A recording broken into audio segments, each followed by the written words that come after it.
بسم اللہ الرحمن الرحیم۔ تمام مسلمان بہنوں اور بھائیوں کو اسلامک سولوشن چینل کی طرف سے السلام علیکم۔ محترم سامعین و ناظرین، پچھلی ویڈیو کے اندر آپ کو موت واقع ہونے سے پہلے ہونے والی چند بڑی تبدیلیوں کے بارے میں بتایا گیا۔ آپ کو اطلاع دی گئی کہ آخر وہ کون سا ایسا خواب ہے کہ تحقیقات جو کہتی ہیں کہ موت آنے سے 40 دن پہلے آپ کو وہ خواب آتا ہے، اور پروفیسر کرسٹوفر کی مکمل تحقیقات آپ کے سامنے رکھی گئیں اور ان کو تفصیل سے بیان کیا گیا۔ آج کی ویڈیو ایک وظیفے کے متعلق ہے۔ آج آپ کو دولت مند ہونے کا، آپ کی حاجات کو پورا کرنے کا، اور خاص طور پر امیری کا وظیفہ جس کا مطالبہ ہم سے بہت بار کیا جا چکا ہے، وہ وظیفہ بتایا جائے گا۔ یہ وظیفہ مستند ہے اور آپ اس کو کسی شکوک و شبہات کے بغیر کر سکتے ہیں۔ سامعین، دولت کسی کی میراث نہیں ہوتی۔ اللہ تعالیٰ اپنے بندوں کو دے کر بھی آزماتا ہے اور ان سے لے کر بھی آزماتا ہے، یعنی آزمائش کی دو صورتحال ہیں۔ اللہ تعالیٰ کے دو طریقے ہیں۔ کسی کو دولت کی فراوانی دے کر اس کی عادات کو آزماتا ہے کہ آخر یہ بندہ اتنی دولت ملنے کے بعد میرے رستے پر رہتا ہے، کیا اس دولت میں سے میرے لیے خرچ کرتا ہے، اور کسی کو اللہ تعالیٰ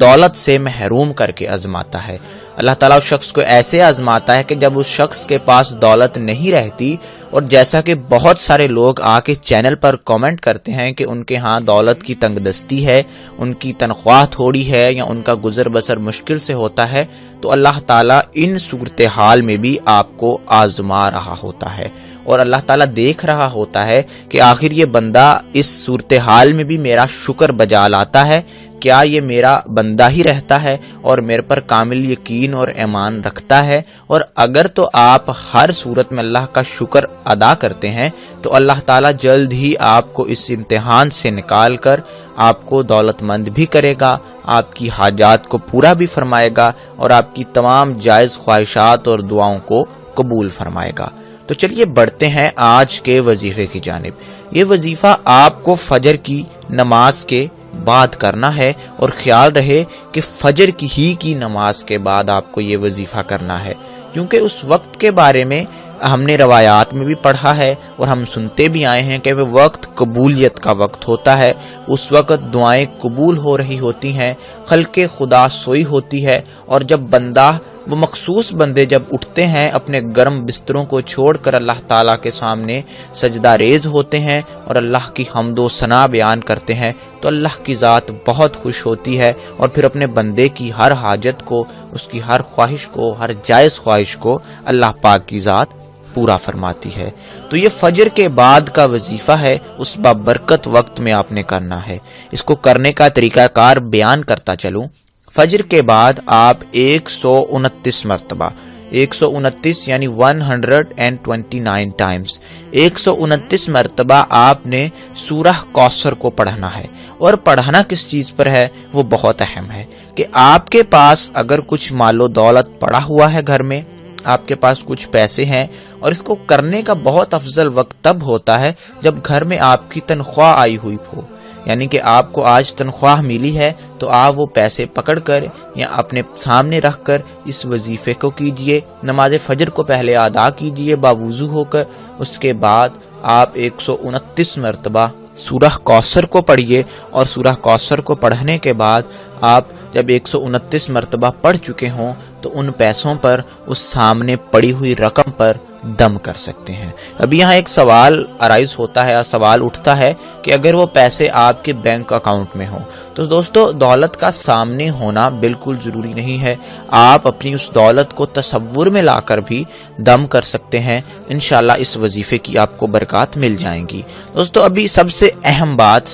بات یہ ہے کہ اس وظیفے سے آپ کو فائدہ کیا ہوگا۔ انشاءاللہ اللہ تعالیٰ آپ کا مال کبھی ختم نہیں ہونے دے گا، اس مال کے اندر برکت پیدا ہوگی۔ آپ کے یہ پیسے ختم ہونے سے پہلے اللہ تعالیٰ آپ کو دوبارہ دولت عطا فرمائے گا، اور آپ کو دوبارہ آپ کی ضروریات کو پورا کرنے کے لیے غیب سے امداد فرمائے گا۔ دوستو، وظیفے کی 3 بنیادی شرائط ہیں، وہ سن لیجئے۔ اگر آپ نے وہ پوری نہیں کی تو ایسے ہی ہے جیسے وظیفہ کیا یا نہ کیا۔ دوستو، سب سے پہلی شرط ہے کہ نماز کی باقاعدہ پابندی کیجئے۔ کہ باقاعدگی سے نماز ادا کیجیے۔ نمبر 2 شرط یہ ہے کہ آپ کے پیٹ کے اندر حرام کا لقمہ نہ ہو، یعنی کہ جس پیٹ کے اندر حرام کا لقمہ ہوتا ہے اللہ تعالیٰ اس شخص کی دعاؤں کو رد کر دیتا ہے، اس شخص کی دعا کو قبول نہیں کیا جاتا۔ اور چونکہ وظیفہ بھی دعا ہی کی ایک قسم ہے تو اسی بنیادی کلیے کے تحت آپ کا وظیفہ بھی پھر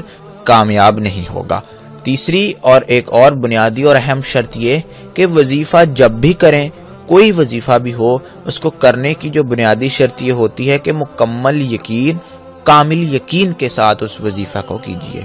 تب ہی وہ وظیفہ کامیاب ہو سکتا ہے اور آپ کو مکمل فوائد دے سکتا ہے۔ دوستو ابھی یہاں ایک چھوٹی سی بات آپ سے کرنا چاہوں گا۔ کامل یقین کی چونکہ بات ہو رہی ہے تو کامل یقین کے حوالے سے ہمیں ایک واقعہ معلوم پڑا ایبٹ آباد کے ایک ساتھی کا، جن کو 4th سٹیج کا کینسر تھا، اور ان کو جب اس علاج کی، اس مرض کی تشخیص ہوئی تو شوکت خانم ہسپتال لے جایا گیا، اور چونکہ شوکت خانم ہسپتال کی پالیسی ہے کہ وہ 4th سٹیج پر کینسر کا علاج نہیں کرتے، اور انہوں نے اس شخص کو کا علاج کرنے سے اپنی پالیسی کے تحت انکار کر دیا۔ وہ بھائی MBBS کا اسٹوڈنٹ تھا اور ایوب میڈیکل کالج ایبٹ آباد کے اندر اپنے 2nd ایئر میں زیر تعلیم تھا۔ اس بھائی نے ایبٹ آباد ہی سے کیمو تھراپی کا علاج شروع کیا اور وہاں ہی سے اپنے علاج کو شروع کیا۔ انہوں نے اپنی روداد لکھی اور وہ روداد ہمارے تک پہنچی اور ہم نے اس کو پڑھا، اور کامل یقین سے بھرپور وہ روداد، یعنی اس کا واحد سبق یہ نکلتا ہے کہ اللہ تعالیٰ کی ذات پر اگر کامل یقین ہو تو 4th سٹیج کا کینسر، یعنی لاسٹ سٹیج کا کینسر بھی آپ کے سامنے ہار مان جاتا ہے۔ اس ساتھی نے جس کو شوکت خانم ہسپتال جیسے اعلیٰ پائے کے ہسپتال نے علاج کرنے سے انکار کر دیا، وہ ساتھی ایک عام سے میڈیکل کلینک سے کیمو تھراپی کا علاج جب شروع کرواتا ہے اور اللہ تعالیٰ پر کامل یقین رکھتا ہے، اور اس ساتھی نے اپنی روداد میں لکھا کہ میں نے اللہ پر، اللہ کی ذات پر یقین رکھتے ہوئے اس علاج کا آغاز کیا تھا کہ صرف 4% میرے بچنے کے چانسز تھے، لیکن آج میں 3rd ایئر میں ہوں، تقریباً 1.5 سے 2 سال کے اندر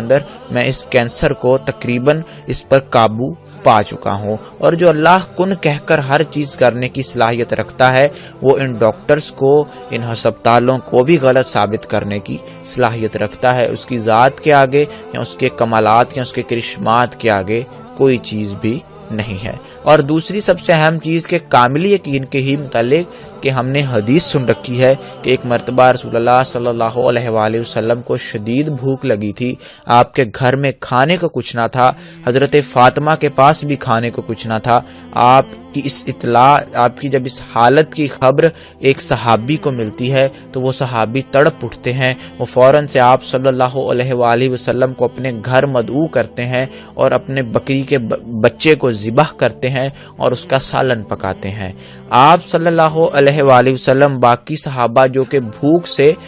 تڑپ رہے ہوتے ہیں ان کو بھی بلاتے ہیں اور ان کے گھر ایک دعوت عام کا انتظام ہو جاتا ہے۔ اب ایک بکری کا بچہ ہے اور اس کو کھانے والے بہت سارے لوگ ہیں، تو رسول اللہ کہتے ہیں کہ اس برتن پر ایک کپڑا ڈال دو۔ اس برتن پر کپڑا ڈال دیا جاتا ہے اور اس برتن میں سے کھانا نکالا جانا شروع کیا جاتا ہے اور کھانا ڈال کر صحابہ میں تقسیم کیا جاتا ہے، حتیٰ کہ حضرت فاطمہ کو بھی وہ کھانا ڈال کر بھجوایا جاتا ہے گھر پر، حتیٰ کہ تمام صحابہ کھانا کھا کر فارغ ہو چکے ہوتے ہیں اور اس برتن میں ابھی بھی کھانا موجود ہوتا ہے۔ تمام صحابہ پریشان ہوتے ہیں کہ آخر ایسا کیسے، یہ معجزہ ہوتا ہے رسول اللہ کا، اور اللہ تعالیٰ کی ذات پر کامل یقین کا یہ صلہ ہوتا ہے کہ کوئی بھی کام اللہ تعالیٰ کی ذات پر کامل مکمل یقین رکھ کے کیا جائے تو وہ کام کتنا بھی بڑا کیوں نہ ہو، چاہے وہ کام یا وہ خواہش انسان کو ہمالیہ کی چوٹیوں اور بحیرہ عرب کی گہرائیوں سے زیادہ بڑی لگ رہی ہو،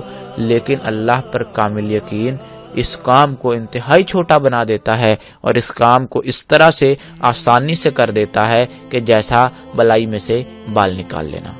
تو بنیادی طور پر اس ویڈیو میں آپ کو وظیفہ بھی بتایا گیا اور اللہ تعالیٰ کی ذات پر کامل اور مکمل یقین رکھنے کے لیے آپ کو واقعات بھی سنائے گئے اور کوشش کی گئی کہ آپ کی شخصیت کو اس طرح سے ڈھالا جائے کہ کتنا بھی کٹھن سے کٹھن، مشکل سے مشکل یا پریشان کون وقت آپ کی زندگی میں آ جائے، آپ پھر بھی حوصلہ نہ ہاریں، ہمت نہ توڑیں اور اپنے آپ کو ٹوٹنے سے بچائیں۔ انشاءاللہ اگر آپ یہ کر گزرے اگر آپ یہ، تو کوئی مشکل نہ رہے گی، کوئی تنگ دستی نہ رہے گی، کوئی پریشانی آپ کی پریشانی نہ رہے گی، اور آپ ایک ایسی پرسکون زندگی گزاریں گے جیسی آپ اللہ والوں کو گزارتے ہوئے دیکھتے ہیں، اور اس زندگی کی اور اس سکون کی، اس اطمینان قلب کی تمنا کرتے ہیں۔ اللہ تعالی ہم تمام بھائیوں کا، ہم تمام ساتھیوں کا، مسلمانوں کا حامی و ناصر ہو، ہمیں اپنی رحمت کی آغوش میں لے لے اور ہمارے اوپر اپنے ڈھیروں فضل کرے، ہمارے اوپر اپنی ڈھیروں عنایتیں کریں۔